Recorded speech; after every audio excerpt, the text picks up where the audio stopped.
ಈ ವಿಡಿಯೋದಲ್ಲಿ ನಾವು ಎರಡು ವಿಭಿನ್ನ ಆಟಗಳನ್ನ ಆಡೋಣ. ಗಣಿತವನ್ನ ಬಳಸಿಕೊಂಡು ಗೆಲುವಿನ ತಂತ್ರವನ್ನ ಕೂಡ ನಿರ್ಮಿಸೋಣ.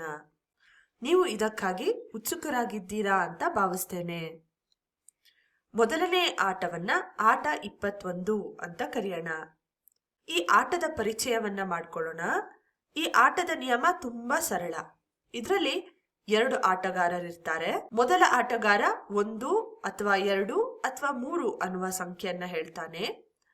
ಮತ್ತೊಬ್ಬ ಆಟಗಾರ 1, 2 ಅಥವಾ 3 ಸಂಖ್ಯೆಯನ್ನ ಅದಕ್ಕೆ ಸೇರಿಸ್ತಾನೆ.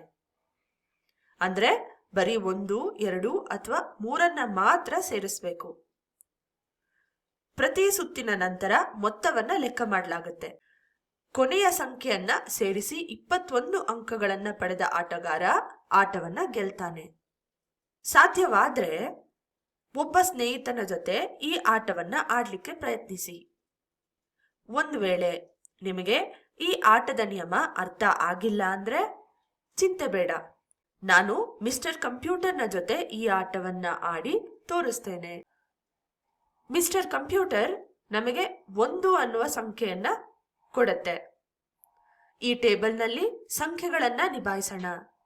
ಜೊತೆಗೆ ಪ್ರತಿ ಸುತ್ತಿನ ನಂತರ ಮೊತ್ತದ ಕಡೆ ಗಮನವನ್ನ ಹರಿಸಿ. ಕಂಪ್ಯೂಟರ್ 1 ಅನ್ನುವ ಸಂಖ್ಯೆಯನ್ನ ಕೊಟ್ಟಿರೋದ್ರಿಂದ ನಾವು 1, 2 ಅಥವಾ 3ರಲ್ಲಿ ಯಾವುದಾದ್ರೂ ಒಂದು ಸಂಖ್ಯೆಯನ್ನ ಆರಿಸ್ಬೇಕು. ಉದಾಹರಣೆಗೆ ನಾವು 1 ಅಂತ ಹೇಳಿದ್ವಿ ಅನ್ಕೊಳ್ಳೋಣ.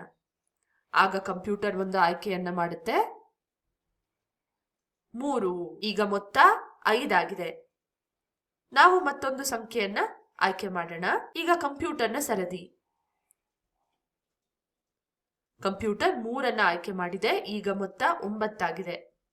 ನಾವು 2 ಅನ್ನುವ ಸಂಖ್ಯೆಯನ್ನ ಆಯ್ಕೆ ಮಾಡೋಣ. ಜೊತೆಗೆ ಮೊತ್ತ ಕೂಡ 11 ಆಗಿದೆ. ಕಂಪ್ಯೂಟರ್ 2 ಆರಿಸುತ್ತೆ. ನಾವು 3 ಆರಿಸೋಣ. ಕಂಪ್ಯೂಟರ್ 1 ಆರಿಸ್ತಾ ಇದೆ. ಹಾಗಿದ್ರೆ ಮೊತ್ತ 17. ಓ, ನಾವು ಯಾವುದೇ ಸಂಖ್ಯೆಯನ್ನ ಆಯ್ಕೆ ಮಾಡಿದ್ರೂ ಕೂಡ ಕಂಪ್ಯೂಟರ್ ಗೆಲ್ಲತ್ತೆ.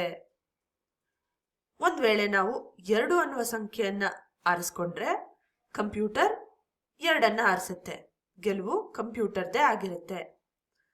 ಅಥವಾ ನಾವು 1 ಆರಿಸಿದ್ರೆ ಕಂಪ್ಯೂಟರ್ 3 ಆರಿಸುತ್ತೆ. ಮತ್ತೆ ಗೆಲುವು ಕಂಪ್ಯೂಟರ್ದೇ ಆಗಿದೆ. ನಾವು 3 ಆಯ್ಕೆ ಮಾಡಿದ್ರೂ ಕೂಡ ಕಂಪ್ಯೂಟರ್ 1 ಆಯ್ಕೆ ಮಾಡಿ ಗೆಲ್ಲತ್ತೆ. ಚೆನ್ನಾಗಿ ಆಡಿದ್ದೀರಾ ಮಿಸ್ಟರ್ ಕಂಪ್ಯೂಟರ್. ಈ ಆಟವನ್ನ ವಿಶ್ಲೇಷಣೆ ಮಾಡಿ ಕಂಪ್ಯೂಟರ್ ಗೆಲ್ಲುವ ತಂತ್ರವನ್ನ ಡಿಕೋಡ್ ಮಾಡಲು ಪ್ರಯತ್ನಿಸೋಣ. ನಾವು ಕಡೆಯ ಸುತ್ತಲ್ಲಿ ನೋಡಿದ್ವಿ. ನಾವು ಯಾವ ಸಂಖ್ಯೆಯನ್ನ ಆಯ್ಕೆ ಮಾಡಿದ್ವಲ್ಲ ಅದರ ಮೇಲೆ ಕಂಪ್ಯೂಟರ್ ಆಯ್ಕೆ ಮಾಡ್ತು. ಅದು ಯಾವ ರೀತಿ ಆಯ್ಕೆ ಮಾಡ್ತು ಅಂದ್ರೆ ನಮ್ಮ ಸಂಖ್ಯೆ ಪ್ಲಸ್ ಕಂಪ್ಯೂಟರ್ನ ಸಂಖ್ಯೆ 4 ಕೊಡ್ತಿತ್ತು. ಓ, ಬರೀ ಕಡೆಯ ಸುತ್ತಲ್ಲ, ಪ್ರತಿ ಸುತ್ತಿನಲ್ಲೂ ಕಂಪ್ಯೂಟರ್ ಮೊತ್ತ 4 ಬರುವ ರೀತಿಯಲ್ಲೇ ಆಯ್ಕೆ ಮಾಡಿದೆ. ಶುರುವಿನ ಒಂದು ಆಯ್ಕೆ ಮಾತ್ರ ವಿಶೇಷ. ಆಟ 21ರ ಗೆಲುವಿನ ತಂತ್ರ ಏನಾಗಿರುತ್ತೆ ಅಂದ್ರೆ ನಾವು ಮೊದಲು ಆಟ ಆಡ್ಬೇಕು ಮತ್ತು ಪ್ರತಿ ಸತಿ ಶುರು ಮಾಡೋತ್ತಿಗೆ 1 ಆಯ್ಕೆ ಮಾಡಬೇಕು. 2ನೇ ಆಟಗಾರರು ಕೊಡುವ ಸಂಖ್ಯೆಯ ಆಧಾರದ ಮೇಲೆ ನಾವು ಮೊತ್ತ 4 ಬರುವ ರೀತಿ ಸಂಖ್ಯೆಗಳನ್ನ ಆಯ್ಕೆ ಮಾಡ್ಕೊಳ್ಬೇಕು. ನೀವು ಯೋಚಿಸ್ತಿರ್ಬೋದು, ನಾವು ಫಸ್ಟ್ ಆಟ ಆಡ್ಬೇಕು, ಹೌದು, ಆದ್ರೆ ಯಾಕೆ ನಾವು ಪ್ರತಿ ಸತಿ 1ರಿಂದನೇ ಪ್ರಾರಂಭಿಸಬೇಕು ಅಂತ ಹೇಳಿ. ನಮ್ಮ ಮಿಸ್ಟರ್ ಕಂಪ್ಯೂಟರ್ ಮಾಡಿದ ರೀತಿಯಲ್ಲಿ ನಾವು 21 ಅನ್ನುವ ಸಂಖ್ಯೆಯನ್ನ ನೋಡಿದ್ರೆ 5 ಬಾರಿ 4 ಸೇರಿಸಿ 1 ಸೇರಿಸಿದ್ರೆ 21 ಸಿಕ್ಕತ್ತೆ. ಅಂದ್ರೆ ಒಂದು ಹೆಚ್ಚುವರಿ ಸಂಖ್ಯೆ.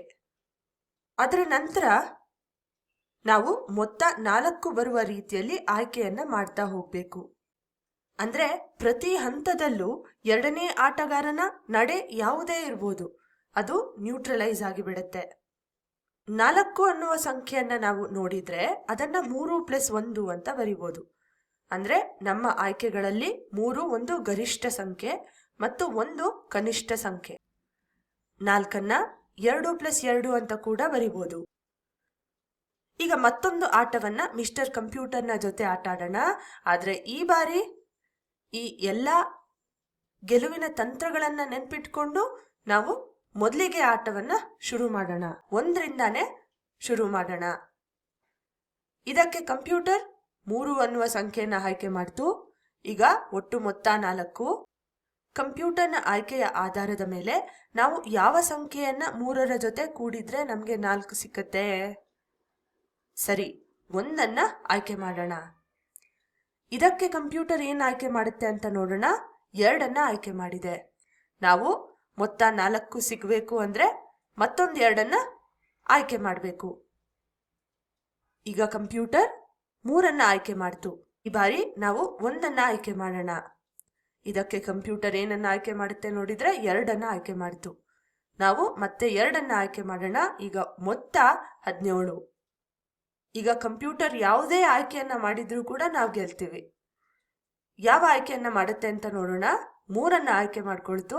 ಮೊತ್ತ 20 ಆಗಿಬಿಟ್ಟಿದೆ. ಹಾಗಾಗಿ ನಾವು 1ಅನ್ನ ಆಯ್ಕೆ ಮಾಡೋಣ. ನಾವು 1ಅನ್ನ ಆಯ್ಕೆ ಮಾಡಿ ಮೊತ್ತ 21 ಆಗಿರೋದ್ರಿಂದ ಈ ಆಟದ ಗೆಲುವು ನಮ್ಮ ಪಾಲಿಗೆ. ಈ ಆಟದಲ್ಲಿ ಸಾಕಷ್ಟು ವಿಧಾನಗಳಿವೆ. ಅಂತಹ ಒಂದು ವಿಧಾನ ಅಂದ್ರೆ ಆಟ 99. ಇದರ ನಿಯಮಗಳು ಆಟ 21ರ ತರಾನೇ 2 ಆಟಗಾರರಿರ್ತಾರೆ. ಈ ಬಾರಿ ನಾವು ಆಯ್ಕೆಗಳನ್ನ 1ರಿಂದ 10ರವರೆಗೆ ಬರುವ ಸಂಖ್ಯೆಗಳನ್ನ ಮಾಡಬಹುದು.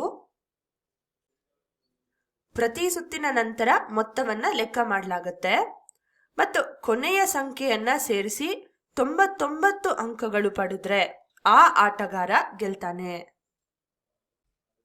ವಿಡಿಯೋನ ಪಾಸ್ ಮಾಡಿ ಇದರ ಗೆಲುವಿನ ತಂತ್ರವನ್ನ ಕಂಡುಹಿಡಿಯಲಿಕ್ಕೆ ಪ್ರಯತ್ನ ಮಾಡಿ.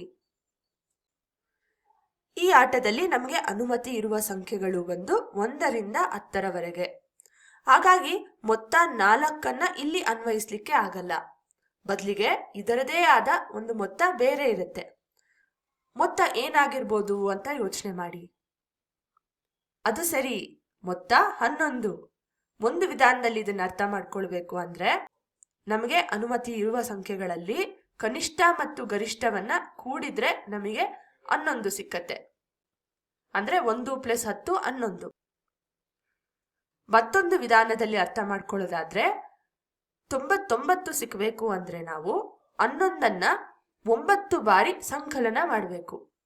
ಗಮನಿಸಿ, ಇಲ್ಲಿ ಯಾವುದೇ ಹೆಚ್ಚುವರಿ ಸಂಖ್ಯೆ ಇಲ್ಲ. ಆದ್ರಿಂದ ಗೆಲುವಿನ ತಂತ್ರ ಏನಾಗಿರುತ್ತೆ ಅಂದ್ರೆ ನಾವು ಈ ಬಾರಿ 2ನೇ ಆಟಗಾರರಾಗ್ಬೋದು. ಮತ್ತು ಆಯ್ಕೆ ಹೇಗಿರಬೇಕು ಅಂದ್ರೆ ನಮ್ಮ ಎದುರಾಳಿ ಆಯ್ಕೆ ಮಾಡಿರುವ ಸಂಖ್ಯೆಯ ಆಧಾರದ ಮೇಲೆ ಮೊತ್ತ 11 ಸಿಗುವ ಸಂಖ್ಯೆಯನ್ನ ಆರಿಸ್ಕೊಳ್ಬೇಕು. ಈಗ ಮಿಸ್ಟರ್ ಕಂಪ್ಯೂಟರ್ನ ಜೊತೆ ಆಟ 99ಅನ್ನ ಆಟ ಆಡೋಣ. ಆದ್ರೆ ಈ ಬಾರಿ ಮೊದಲನೇ ಆಯ್ಕೆ ಕಂಪ್ಯೂಟರದ್ದೇ ಆಗ್ಲಿ. ಕಂಪ್ಯೂಟರ್ 4 ಅಂತ ಆರಿಸ್ಕೊಳ್ತು. ಹಾಗಿದ್ದಾಗ ನಾವು 4ರ ಜೊತೆ ಏನನ್ನ ಕೂಡಿದ್ರೆ ಮೊತ್ತ 11 ಸಿಕ್ಕುತ್ತೆ ಅಂತ ಯೋಚನೆ ಮಾಡಿ 7ಅನ್ನ ಆರಿಸ್ತೇವೆ. ಈವರೆಗಿನ ಮೊತ್ತ ಬಂದು 11. ಈಗ ಕಂಪ್ಯೂಟರ್ 6 ಅನ್ನುವ ಸಂಖ್ಯೆಯನ್ನ ಆಯ್ಕೆ ಮಾಡ್ಕೊಳ್ತು. ಆದ್ರಿಂದ ಮೊತ್ತ 11 ಸಿಕ್ಕಬೇಕಂದ್ರೆ ನಾವು 5ಅನ್ನ ಆರಿಸ್ಕೊಳ್ಳೋಣ. ಇಲ್ಲಿಯವರೆಗೆ ಮೊತ್ತ 22. ಕಂಪ್ಯೂಟರ್ 8 ಅಂತ ಆಯ್ಕೆ ಮಾಡ್ಕೊಳ್ತು. 8 + 3 11 ಆಗಿರೋದ್ರಿಂದ 3ಅನ್ನ ಆಯ್ಕೆ ಮಾಡ್ಕೊಳ್ಳೋಣ. ಕಂಪ್ಯೂಟರ್ 9 ಅಂತ ಆಯ್ಕೆ ಮಾಡ್ಕೊಳ್ತು. ನಾವು 2 ಅಂತ ಆಯ್ಕೆ ಮಾಡ್ಕೊಳ್ಳೋಣ. ಇದೇ ರೀತಿ 10 ಅನ್ನುವ ಆಯ್ಕೆ ಕಂಪ್ಯೂಟರದ್ದು. ನಾವು 1 ಅಂತ ತಗೊಳ್ಳೋಣ.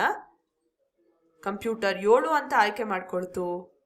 ಈ ಬಾರಿ ನಾವು 4 ಅಂತ ಆಯ್ಕೆ ಮಾಡ್ಕೊಳ್ಳೋಣ. ನಾವು ಮಾಡ್ತಿರೋ ಪ್ರತಿ ಆಯ್ಕೆ ಬಂದು ಮೊತ್ತ 11ಅನ್ನೇ ಕೊಡ್ತಿದೆ. ಕಂಪ್ಯೂಟರ್ 3 ಅಂತ ಆಯ್ಕೆ ಮಾಡ್ಕೊಳ್ತು. ನಾವು 8 ಅಂತ ಆಯ್ಕೆ ಮಾಡ್ಕೊಳ್ಳೋಣ. ಕಂಪ್ಯೂಟರ್ 4 ಅಂತ ಆಯ್ಕೆ ಮಾಡ್ಕೊಳ್ತು. ನಾವು 7 ಅಂತ ಆಯ್ಕೆ ಮಾಡ್ಕೊಳ್ಳೋಣ. ಆದ್ರಿಂದ ಈ ಆಟವನ್ನ ನಾವು ಗೆದ್ವಿ. ಗಣಿತವನ್ನ ಬಳಸ್ಕೊಂಡು ಆಟದಲ್ಲಿ ಗೆಲ್ಲುವ ತಂತ್ರವನ್ನ ಕಂಡುಹಿಡಿಯೋದು ಎಷ್ಟು ಆಸಕ್ತಿದಾಯಕವಾಗಿದೆ ಅಲ್ಲ?